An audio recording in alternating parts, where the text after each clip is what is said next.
The day my uncle was drugged was the day I was reborn. This time, I didn't offer my body to him. I called his so-called soulmate instead. In my last life, I stupidly fell for the uncle who wasn't blood related. When I found out he'd been hit with something strong, I ignored his plea to call Elena Humbert and helped him myself. A month later, I was pregnant. He had to marry me on our wedding day. Elena, who'd gone abroad to clear her head, got kidnapped and killed before she died. She called Cedric 199 times, begging for help. He didn't pick up once, too busy sealing the deal with me later. He just stared at those missed calls, not saying a word. Then the day I went into labor, he locked me in the basement. I begged him to take me to the hospital. He just smiled, cold and empty, and watched me die screaming. The baby's still inside me. Last thing I heard.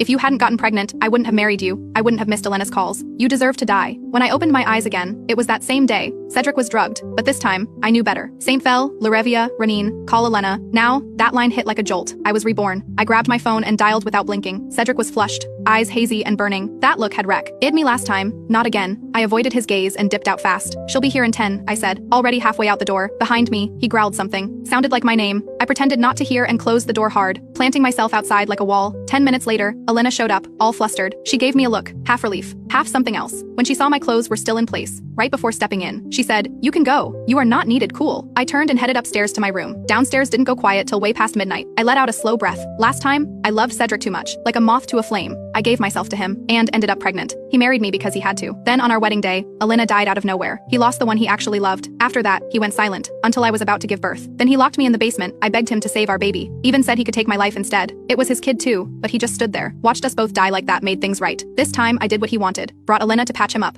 And soon, I'd be out of this place for good. Next morning, Elena showed up at the Grammont Mansion's dining hall. Cedric took a bite of brioche bread and potage soup, then dropped it casual. "Elena's my girlfriend now. I am marrying her, be nice." Then he pointed his fork straight at me. "Especially you. Don't cause problems for my fiancé." I just nodded. Elena flashed a smug little smile. I pretended not to notice, pushed my plate aside, and stood to leave. That is when I heard Elena start to sob. "Cedric," she sniffled. "Does Rian not want me here? I know she is important to you. If she hates me, maybe I should just go." Tears, soft voice, full pity mode. Cedric's jaw tightened. "Rian, sit down and finish your breakfast." "I am done." His tone snapped. "Rian Rouvroy, I told you to sit down. Don't you understand plain language? Have you forgotten basic manners? I raised you. Is this what I taught you?" I didn't want anything to do with either of them, but they just couldn't take a hint. I turned and gave them both a polite, fake smile. "Uncle Cedric. Miss Elena, I've eaten. Enjoy your breakfast. I am out." Half an hour later, there is a knock at my door. I opened it and found Cedric standing there, eyes stormy. I moved to shut the door on instinct. Didn't want to deal with him. Cedric caught it, frowning. "You avoiding me? Why?" He leaned in, scanning my face. "You mad? Is it about Elena?" I shook my head fast. "Nope, I am happy for you. You two finally made it happen." He didn't. Taught by it. His eyes shifted, cold and sharp. "That is really how you feel, or just acting?" He let out a dry, mocking laugh. "Rain, don't tell me you are still clinging to me. You think I didn't notice that kiss on your 18th birthday? That fake drunk bit?" He sneered. "Thought you were being slick. But the way you looked at me, obvious everyone in this house knew." He leaned back, smug. "Not saying it out loud was the smartest move you ever made, cause if you had, I would have laughed in your face. Laughed at you for ever thinking you stood a chance." His laugh echoed as he shoved past me and went straight for the desk. He yanked open the bottom drawer, pulled out a thick stack of letters, and threw them across the floor. Then he stepped on them. "I raised you since you were 7, and this whole time, you had feelings like that." He looked disgusted. "You knew my heart was with Elena, and you still wrote that crap. You honestly make me sick." He got in my face, voice dropping. "Yesterday when I was drugged, I saw your eyes. You wanted to be my cure, didn't you? Good thing you didn't. If you had, I'd never stop feeling disgusted. You are not even worthy of touching me." A sharp stab hit my chest. I didn't love him anymore, not in this life. But still,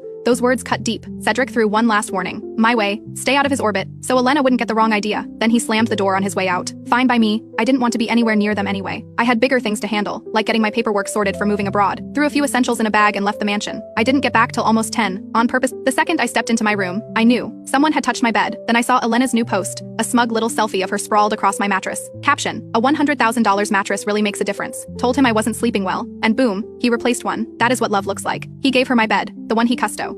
Ordered when my back was killing me. 6 figures. Easy. He used to care like that, used to know what I needed before I said anything. He raised me, let me fall for him, then played the saint and made me the sinner. But now, Elena whined once, and boom, he didn't even bother telling me, just handed it over. Cedric showed up at my door. "Elena's a light sleeper, so I gave her your mattress. Your back's fine now. So any mattress should do." I didn't look at him. "Okay." He frowned hard. "You've been way too obedient lately. What is your deal? You used to lose it when I was nice to anyone else. Now you are just chill. Don't tell me you are plotting something. I am serious. If you scree W with Elena, I won't hold back." I looked up. I am not trying to screw with anyone. Honestly, I'd just like to be left alone. Isn't this what you always wanted? Me, acting grown? You should be thrilled. His jaw tightened. "Good, Rian Rouvroy, you are really something." He slammed the door and stomped downstairs. That line always meant he was pissed, but I wasn't in the mood to play peacekeeper anymore. Didn't matter if he was mad. I'd be out of here soon. The next few days were quiet. Elena kept flaunting their relationship, like it was her full-time job. Cedric stayed moody, but I wasn't about to chase after him this time. A month later, Elena dropped the bomb. She was pregnant. Cedric lit up like he'd hit the jackpot. Wedding plans launched overnight, and the whole house turned into prep central. This time, she got the baby, and I was finally ready to walk away. Once my documents cleared, I booked a one-way ticket to Italvia, date of departure. The same day they said I do. Cedric cracked before I left. Found me while Elena was out, barged into my room. He held up his phone to show me an email. You touched the money your parents left. Lawyer says it is a deposit for studying abroad. Seriously, you are running off just cause I am getting married. My heart stuttered, but then he kept talking and it sort of steadied. When I didn't say anything, he scowled, still giving me the silent treatment. A whole month. Rain, if I hadn't come, were you just gonna ghost me forever? You've been off since Elena moved in, but she is the one I love. If you ever cared about me, you'd accept the people I care about too. Don't hide from us like this. Sure, you can dodge us now, but after I marry her, what then? You gonna vanish for good? I shook my head. You've got it all wrong. I see you as the person who raised me. I am just grateful. That is all. He laughed. Like I just cracked the best joke. Grateful. Come on, Rain. Everyone knows you are hopelessly in love with me. You really think anyone's buying the gratitude act? Do you even believe it? His gaze landed on my desk. He smirked. You've kept every gift I gave you, still pretending this isn't love. He walked in, picked up each item like it meant something, then looked straight at me. You should pack this stuff up. I am marrying Elena. Time to let go of your little fantasy. We're not blood, sure, but I am never gonna love you. And now that Elena's pregnant, she doesn't need to see any of this. I am not risking anything happening to my wife or our baby. I let out a quiet, and swept everything off the desk into a storage box. I was gonna toss it all before leaving anyway. Might as well start now.